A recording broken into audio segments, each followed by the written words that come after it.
Welcome, everyone. Good morning to those who are gathered here in the sanctuary and to all who are joining us online today. We begin this morning with the prelude offered by John Mayhood.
John.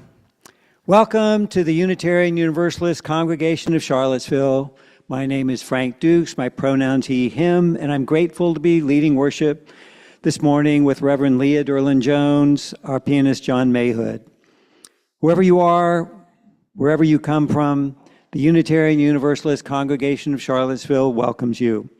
We're delighted you have joined us this morning and are grateful for all who have made this moment of our gathering possible. I invite us to take a moment to greet others. Those online may unmute. Those here in the sanctuary or social hall are welcome to greet your neighbors, especially those you may not know. We offer a special welcome to newcomers and invite you to join us after the service in the social hall. Please use one of our red coffee mugs, which are for newcomers to UU Seville. There's a live stream of the service in the social hall. All are welcome in the sanctuary, but for those needing a roomier space, the social hall can be a good option. Those on Zoom are invited to stay online for conversation after the service. Many thanks to all the people who make Sunday morning services possible. Our greeters, ushers, hospitality, altar decorating teams, and our wonderful religious education leaders and volunteers, and our AV team led this morning by Sunny Ford. Now we have greetings from board member Kim Grover. I'm Kim Grover. My pronouns are she, her, and I am on the Board of Trustees. And for today's board greeting, I want to highlight the work of the Buildings and Grounds Task Force. Since last fall, they've been working to put together a comprehensive plan for this very special place where we gather. They've already performed the Herculean effort of assessing the condition of every space that we have, and now they are in the phase of getting suggestions for improvements, physical improvements, as well as how to better use the spaces that we have. So please join them for a guided tour of the grounds after our service today, and if you can't do that, which I highly recommend, because you go to church, and there's so many little nooks and crannies that you don't even know about. So check them out, now's your time. But there's also, they have a table in the social hall where you can see a map of the grounds, make some suggestions, things that you thought could be improved. So please participate in that. I'm really grateful for the work that this task force does, and I look forward to the ideas and the actions that are going to come as a result. Thank you.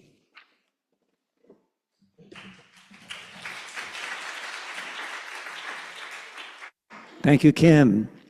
Here this morning's announcements. Today, following worship at 12:30, everyone is invited to a workshop downstairs in Lower Hall 2 with Greg Townsend. The session is microaggressions. It's not just everyday rudeness. Please join us for this important and, with Greg, always engaging opportunity to learn together. Also today, there's a guided walkthrough of our grounds as part of our congregation's comprehensive improvement plan. Meet at the table in the social hall after the service. And in front of Summit House this afternoon from 12 to 2, the UVA Morven Sustainability Lab will host a farmer's market. Stop by to purchase fresh produce and support this initiative. Friday, May 1st is a deadline to submit donations for our annual spring services auction. This is an important fundraiser for our congregation. We invite everyone's participation. You can donate services like rides to the airport, babysitting, events like dinners in your home or someone else's. Get permission first for that. Tickets to events or other items others might enjoy that you no longer need, like jewelry, art, or sporting equipment. Please visit the church website or stop by the table in the social hall for more information or to make your donation. Next Sunday, May 3rd at 12:30 p.m. in the sanctuary and on Zoom, UU-Cville Treasurer Jimmy Gorham will present highlights of the proposed congregation budget for the 2026-27 church year, with an opportunity for questions and answers. All are welcome. The vote on the budget will be at the congregational meeting June 7th. Finally, Sunday second hour childcare is in Lower Hall 1 due to inclement weather. Please join us for coffee conversation following the service in the social hall. Our call to worship this morning is by Eric A. Heller Wagner. Blessed is the fire that burns deep in the soul. It is the flame of the human spirit touched into being by the mystery of life. It is the fire of reason, the fire of compassion, the fire of community, the fire of justice, the fire of faith. It is the fire of love burning deep in the human heart, the divine glow in every life. Come, let us worship together. And I now invite Elena Alley and Margaret Migas to light our flaming chalice. Will you please join in saying our chalice lighting words? We gather this hour as people of faith with joys and sorrows, gifts and needs. We light this beacon of hope, sign of our quest for truth and meaning in celebration of the life we share together. And then doing the hand motions. We light this chalice to celebrate Unitarian Universalism. This is the church of open minds. This is the church of helping hands. This is the church of loving hearts. Yes, good morning, everybody. We're going to be singing hymn number, was it 389? Yes. Waiting for the words to show up here because we do need to have words, or else, I could just sing it for you. There we go. Yeah. So we're going to do it first together and then as a round. Okay, let's do it together. Gathered here in the mystery of the hour, gathered here in one strong body, gathered here in the struggle and the power. Spirit, draw near. Now you're going to be number one. Gathered here in the mystery of the hour, gathered here in gathered here in the struggles and the power.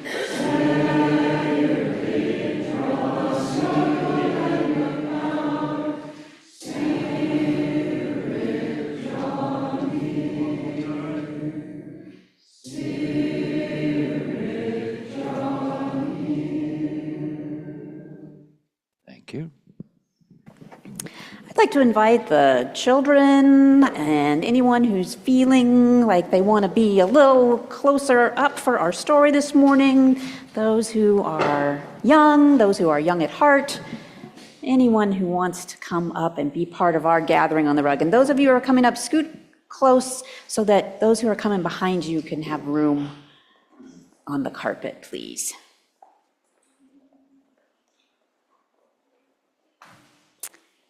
We are so glad you all are here today.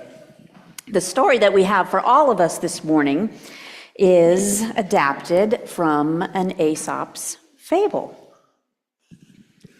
Once upon a time, an old woman lived in a beautiful farm in the country. From her window, she could see pasture land, fields of grain, barns filled with animals, orchards, and forests beyond. The farm was special to the woman because it had been in her family for many generations. She'd lived there her whole life and grew up to be a wife and mother and raised her family. Though the woman's husband had grown old with her, he had died. The woman's grown children and their families continued to live around her on the farm. She too had grown old and was nearing the end of her life. The woman loved her children dearly, but she worried about them, even though they were grown up. They could not seem to get along. She heard them quarreling day and night. Even though some of them were good at farming, and some were good at working with animals, and some at carpentry, and others at cooking or preserving food they grew, they each thought that their job was the most important, and that the others didn't work hard enough. Even though they were grown-ups, they held grudges against each other from things in the past, and they were jealous of each other's good fortune. The woman tried talking to her children about living together in peace, yet they seemed to grow increasingly bitter and resentful by the day. She felt sure that they would not be able to keep the family farm after she had died because they could not seem to work together or appreciate each other's gifts. Then one day, as her strength waned, she had an idea. She called her children to her bedside and she said, "I have one last favor to ask of you. I would like each of you to go to the forest and find 2 sticks. Bring them here tomorrow, and I will explain." Her children did as she asked and came to her room the next day, each with 2 sticks. "Thank you, children," the woman said. "Please put one of your sticks down and see if you can break the other one in half." The children easily broke their sticks in half. Then the old woman asked the children to pass her the remaining whole sticks. "Let us gather the remaining sticks into a bundle," she said. Then the old woman passed the bundle of sticks back to her children and said, "Please pass this bundle of sticks amongst you and tell me, is it easy to break this bundle of sticks? As easy as it was to break the single stick?" Her children passed the bundle amongst them, but none of them could break the bundle of sticks. "You, my children, are like these sticks," the woman said. "If you go your separate ways, quarreling and holding resentments towards one another, you will each be alone like the individual sticks. The difficulties of life will easily hurt you. But if you work together, appreciate each other's strengths, cherish what you share in common, and care for each other, you will be strong like the bundle of sticks, and nothing in life can break you. Find strength and joy in one another's company, and you will live well and accomplish much." The children took their mother's lesson to heart, realizing that they were each indeed fortunate to have each other. They worked hard to let go of past grudges, focusing on what they shared in common, appreciating each other's strengths, and working together. The woman, their mother, died peacefully, and the farm remained in the family for many generations. So we happen to have some sticks here with us in the sanctuary. So Frank has the bundle, and I'm holding the two sticks, different sizes of sticks, but do you think they could be pretty easily broken? Probably so. I'm not going to try it. But what about this bundle of sticks? You think that could be broken? Well, what we're going to do is we're going to send our children off to their religious education classes, and we're going to hand the sticks to them and let them do some exploring together. So let's sing them to their religious education classes together.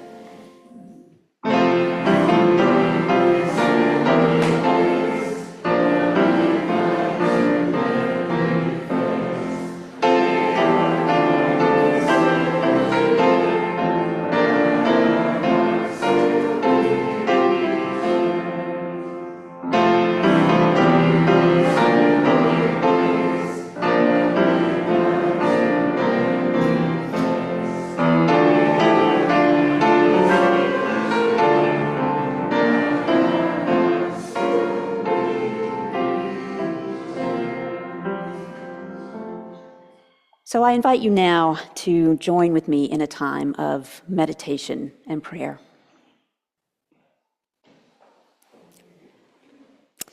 Spirit of life, Spirit of love, as we move through our days and all their activities and busyness, may we remember to find ways and make the time to tune in,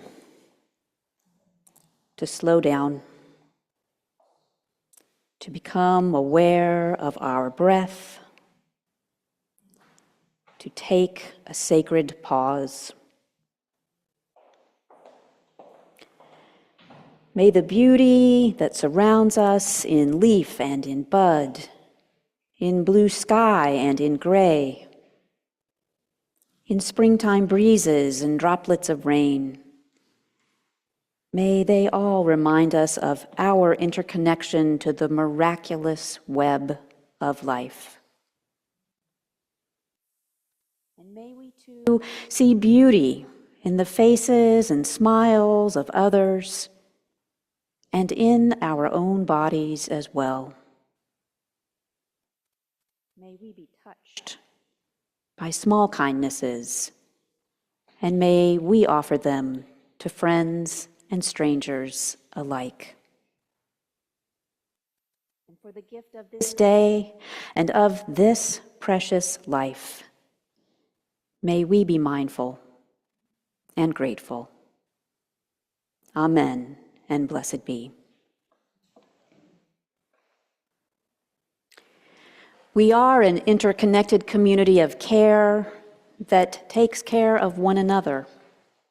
Part of how we embody this care is by making time each week to share the joys and the sorrows that we hold in our hearts.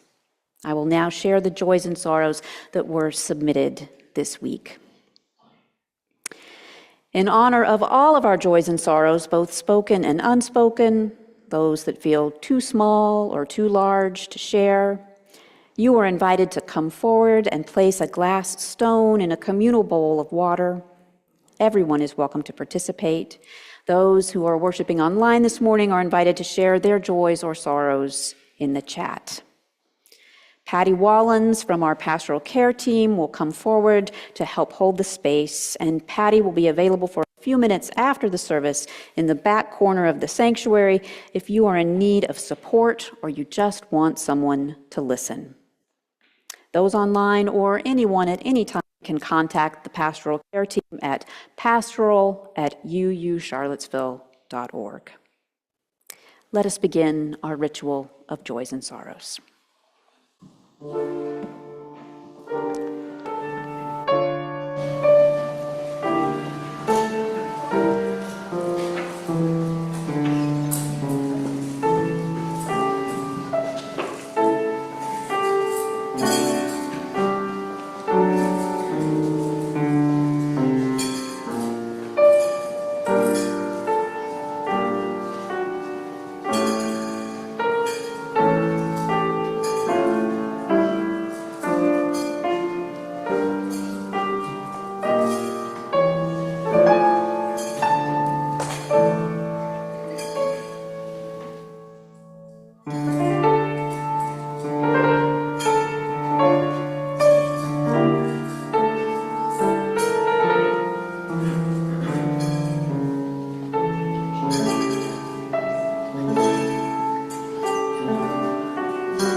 Remain seated for our meditation hymn this morning. It is Spirit of Life. We will sing it through twice. First, Spirit of Life, and then second, Spirit of Love.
Our reading this morning is by Fatima Asghar. Asghar is a poet, filmmaker, educator, performer, and South Asian American Muslim writer. They're the author of the poetry collection, If They Come For Us, and also the writer and co-creator of the Emmy-nominated Brown Girls, a web series that highlights friendships between women of color. Our reading is titled, If They Should Come For Us. These are my people, and I find them on the street and shadow, through any wild, all wild. My people, a dance of strangers in my blood. The old woman's sari dissolving to wind, bindi a new moon on her forehead. I claim her my kin, and sew the star of her to my breast. The toddler dangling from stroller, hair a fountain of dandelion seed. At the bakery, I claim them too. The sick uncle at the airport who apologizes for the pat down the Muslim man who abandons his car at the traffic light, drops to his knees at the call of the azan, and the Muslim man who sips good whiskey at the start of Maghrib. The lone kala at the park, pairing her kurda with Crocs. My people, I can't be lost. When I see you, my compass is brown and gold and blood. My compass, a Muslim teenager, snapback in high tops, gracing the subway platform. Mashallah, I claim them all. My country is made in my people's image. If they come for you, they come for me too. In the dead of winter, a flock of aunties step out on the sand. Their dupatas turn to ocean. A colony of uncles grind their palms, and 1,000 jasmines bell the air. My people, I follow you like constellations. We hear the glass smashing the street and the nights opening. They're dark. our names this country's wood for the fire. My people, my people. The long years we've survived, the long years yet to come.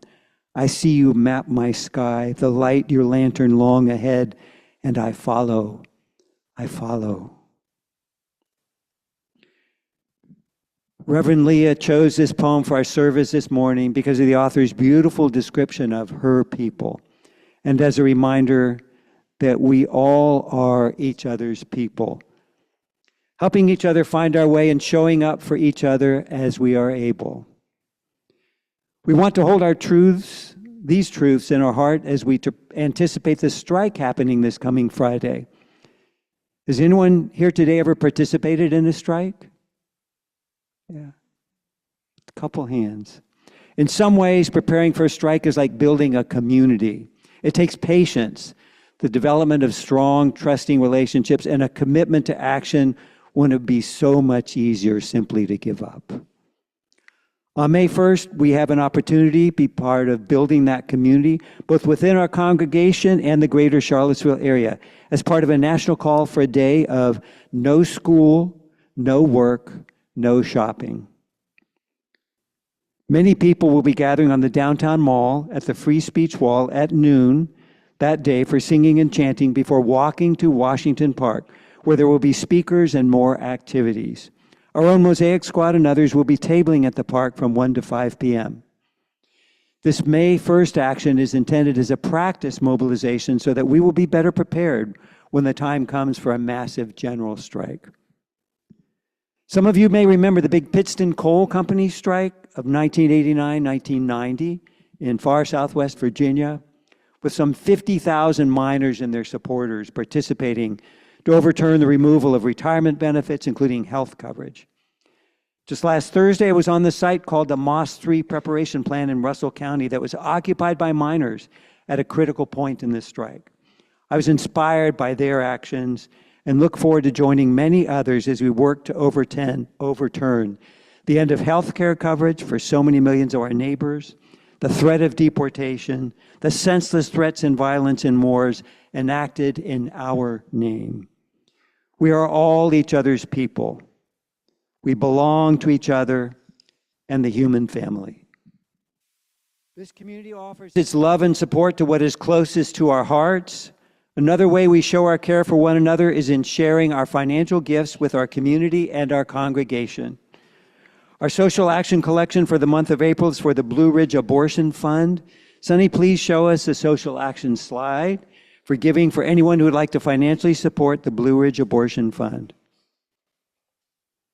In addition to giving online, if you would like to give today with cash or check, please use the social action collection envelopes here in the sanctuary and place your offering in the collection plate. Please make your checks out to the UU Congregation of Charlottesville and write Social Action Collection in the memo line.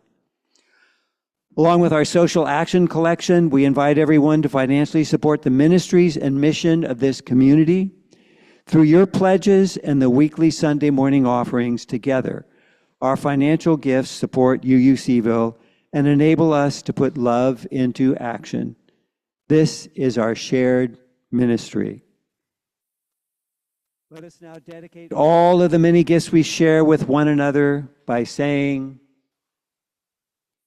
we accept your gifts with gratitude. May we use them wisely for the highest good.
Good morning, everybody. It is lovely to see your faces and to be here with you. The last couple of weeks have been a little much in my personal life. One of the challenges is that about a week and a half ago, my reliable little 15-year-old car, my faithful Honda Insight, unexpectedly bit the dust. This happened on one of those unseasonably hot afternoons that we were having, and it was in the upper 80s, maybe even 90, and I was on a fairly busy two-lane street, and a school bus was behind me, and all the lights on my dashboard started flashing. Now, luckily, I did not crash my car, but I definitely was saying in my head to myself, "Mayday, Mayday, I'm going down." We all know this international distress call, Mayday, that announces that things are not looking good. They are not going as planned. They feel out of control, treacherous, and dangerous. Things feel unknown, unstable, unclear. I feel sure that you know what I mean. I bet you can recall your own Mayday, Mayday moments throughout your life. So there I was, stranded in someone's extra parking spot in their front yard. At least my car was successfully stopped and not blocking traffic.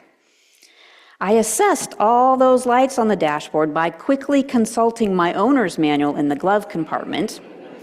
Yes, those of you who drive older cars know that you still have a paper manual that you can pull out of your glove compartment, not just an electronic one. So I pulled it out and I learned, which I am sure will not surprise you, that my afternoon plans had changed and a tow to the mechanic was now where I was headed. The kind but clear homeowner whose front parking spot I was occupying came out of her house to let me know that she wanted me to move my car. I explained to her, without using the Mayday, Mayday analogy, that my car and I were having one of those Mayday, Mayday moments in life, and she understood. With the distance of a week or so behind me, of course, this situation feels less stressful and catastrophic. I know what I experienced with the untimely demise of my car is just a blip compared to what others' Mayday, Mayday experiences are and can be. I am intentionally playing with the analogy of Mayday as we approach the month of May, and with the hard times that we are in. Please know that in no way do I want to make light of the times of distress when pilots of the sea or air have made Mayday distress calls in fear for their lives and the lives of others. This is a very real and terrifying thing. I'm using this language to help us name and acknowledge the magnitude of what it is and what it feels like when things feel out of control or life is over the top stressful and we are in it, whatever it is. In our Mayday, Mayday times, whether we remember it in the moment or not, we need others to lend us a hand, to help, to offer a kind word. We need the humanity of a stranger offering us a glass of water on a close to 90-degree day when we are unexpectedly stuck in front of their house because our car has died, which she did offer me a glass of water. We need the kindness of a tow truck driver to get us and our car to safety, and we need the compassion of the mechanic who understands our distress when they tell us that our car is beyond repair. We need each other, and we especially need each other in our times of distress. We too can be the bearers of help, of kindness and compassion for others in their times of need. The power of small but significant acts of kindness help us remember that we are not alone in this great, big world. Our country is in a May Day moment. Okay, it's more than a moment. We collectively are in a time of great and mounting distress. Yes. Yet the truth of it is, as bad as things are now, things have not been right in our country for a long time. For some of us in America, depending on the color of our skin and our lived experiences and the lived experiences of our ancestors, or the struggle of finding an affordable place to live or jobs that make ends meet, we've been facing May Day for much of our lives, if not our whole life. For others of us, some of the struggles that we are facing today are newer to our lived experience and consciousness, or are impacting us more directly now. We're taking in the history of our country with greater depth of understanding and nuance. We are seeing beyond the whitewashed stories and learnings that we may have been taught at school or in our families, or both. We are confronting our country's shameful, painful, and ugly history because we must, in order to find liberation for us all. I am talking about the very foundations of our country: colonialism, slavery, and racism. We must hold these painful truths of the origin of our country, along with loving our country and each other. We must continue to do restorative and reparative work for our past and current sins as a people and a nation. A question becomes, how? How can we do this important work? How do we help each other through this May Day time of fighting the ugliness of authoritarianism in all of its guises? Each of us must decide the answer to this question for ourselves. But the blessing is, we don't have to, in fact, we cannot do it alone. We need each other. One thing that we can use to help us is the framework offered by Deepa Iyer in her most recent book, Social Change Now. You've heard me speak of Iyer and her work before. Social Change Now is our denomination's common read for 2026. The hope is that as many of us as can will read and engage with Iyer's transformative work.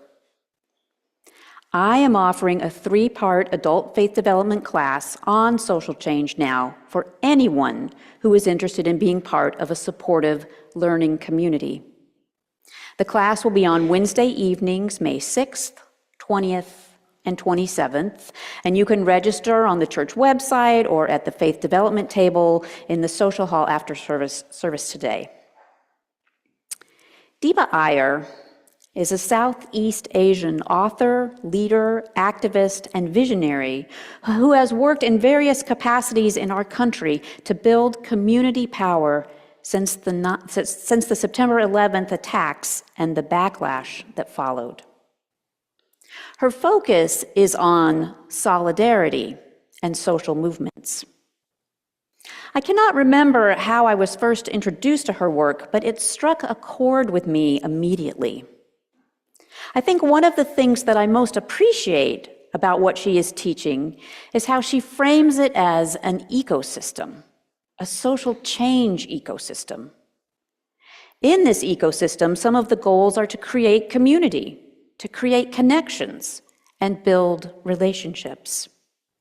This model of social change is designed to help us support each other in our efforts to build and create and sustain together our shared lives. Using Ayer's model is a tangible way to embody that we are not alone. We are not alone. We need each other. We need others in our community out in the wider world. We each have different strengths and skills and gifts and capacities to help make social change happen. Just like our story earlier this morning, we are stronger as a bundle of sticks than we are alone or as a single stick. And a beautiful thing is we can choose the ways we want to show up and also the ways that we want to grow our skills and our souls. Ayer encourages us to ask ourselves, how can I bring my wisest self forward to collaborate with others in order to bring about systemic social transformation? In the class that I'm offering, we will explore Ayer's ecosystem model and roles and her question, how can I bring my wisest self forward to collaborate with others in order to bring about systemic societal transformation? I hope that you will join me in the class and that we can reflect together on our core values and the roles we might want to play or continue to play or to try. In the reading that Frank shared this morning, he spoke of this Friday's May Day strike. It's a strike in our community and across the nation. As he mentioned, there are a variety of ways to participate on Friday, including committing to not go to school, to not work, and to not shop. The march from the downtown mall to the Booker T. Washington Park and the events there are sponsored by Indivisible, and our UU-Cville Mosaic Squad is a sponsoring participant as well. The Mosaic Squad will have a table at the Booker T. Washington Park from noon to 5 on Friday, and you are welcome to help us staff it if you would like. The idea of Friday's strike, as Frank said, is to help us all prepare to be strike ready for a larger strike in the future if a general strike in our country is needed. As I said earlier, we are in a May Day time. And one of the things I really appreciate about those who are organizing the May Day strike effort is the understanding that we have to practice when we have the opportunity in order to build capacity, to build our ability to show up effectively. We know that during our country's civil rights movement, Rosa Parks did not just decide on the spot to refuse to give up her seat on the bus one day. She and others had been learning and training and practicing with the help of other activist leaders through the Highland Center in Tennessee. Rosa Parks and others knew they needed to be prepared and strategic when the time for action came. I hope that you will join me and Reverend Tim and others from the UU-Cville Mosaic Squad on Friday at Booker T. Washington Park for community and music and food and kids' activities. And the Mosaic Squad is working on organizing some additional details, perhaps having shuttle rides so that people could park here at the church and be shuttled over to Washington Park, since the parking at the park is limited. And if you're interested in this, I invite you to add your name to the clipboard on the table in the social hall after the service. Even as I invite you to join me on Friday at this May Day event, we know, the organizers know, that not everyone can strike. Some people with hourly wage jobs cannot forego the income. They simply cannot afford not to work. Others may be told that they will lose their jobs if they do not show up for work. Not everyone can strike, but those of us who have the privilege to strike are encouraged to do so. We're building our capacity. We're strengthening our muscles, so to speak. Our cry in this time of May Day, May Day, is about community, making connections, and supporting each other. It is about creating solidarity based on the values of mutual care. So a question to ask yourself is, how do I want to show up for this Friday's event? And beyond this Friday, how do I want to show up for this May Day time in our country, in our world, in your life? As we look at the approaching month and the many phases of May, of spring, of this season of growth and abundant fertility surrounding us, may we too grow in ways that help us feel connected to that which is larger than ourselves. May we find our places in the ecosystem of social change, knowing that we are the ones we have been waiting for.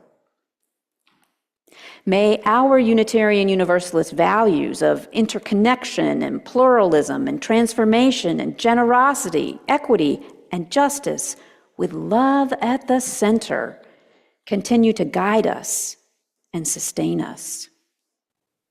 May our relationships, our connections, and our covenant with each other in this congregation continue to nourish, nurture, and sustain us. I want to circle back to that little car that I had to say goodbye to last week. You may have seen it in the parking lot here at church over the years. It's been here a lot. It had 2 bumper stickers on it, well, really 3 stickers. One was my UU sticker. The other had 2 sayings. One said, "Grace happens," because I believe it does, and sometimes I need a reminder.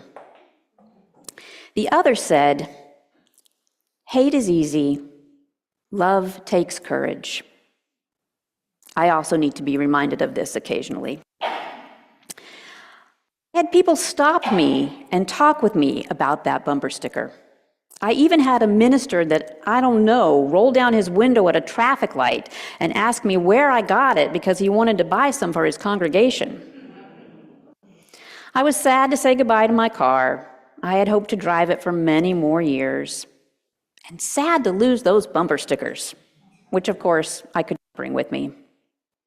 But I've been thinking about what new bumper sticker I might put on my new car. And one that always comes to mind is a bumper sticker that a friend of mine had many years back, but its message still rings true today. In fact, maybe even more now than ever. It says, "The most radical thing we can do is introduce people to each other." I believe this is true. Knowing people, hearing the story of their life, connecting as fellow humans, makes us all more humane.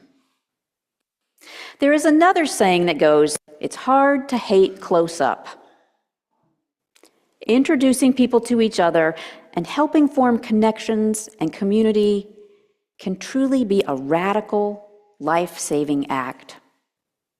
I know this from my own lived experiences earlier in my life through LGBTQ welcoming congregation work and as a queer person. Being in relationship matters. It opens minds and hearts. It makes us human, and it makes us more humane. In this time of great need, in this time of great distress, both in our collective lives and in our country and in the world, let us show up together let us show up for each other and for ourselves. Let us answer what love is calling us to do. Amen, and blessed be.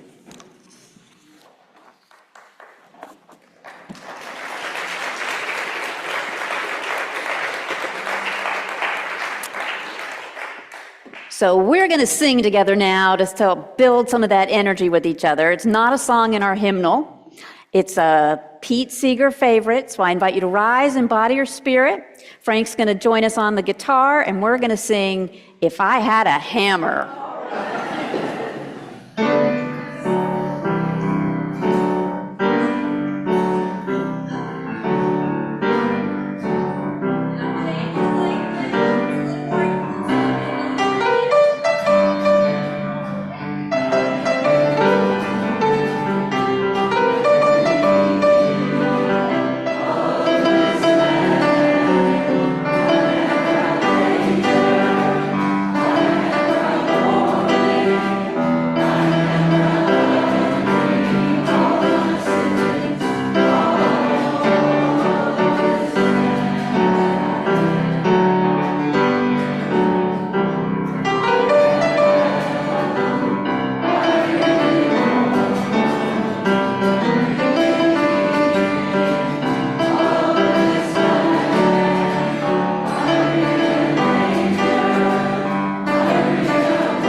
Extinguishes our chalice, I offer these closing words from Steve J. Crump.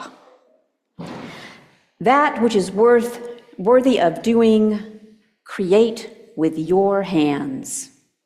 That which is worthy of repeating, speak with a clear voice.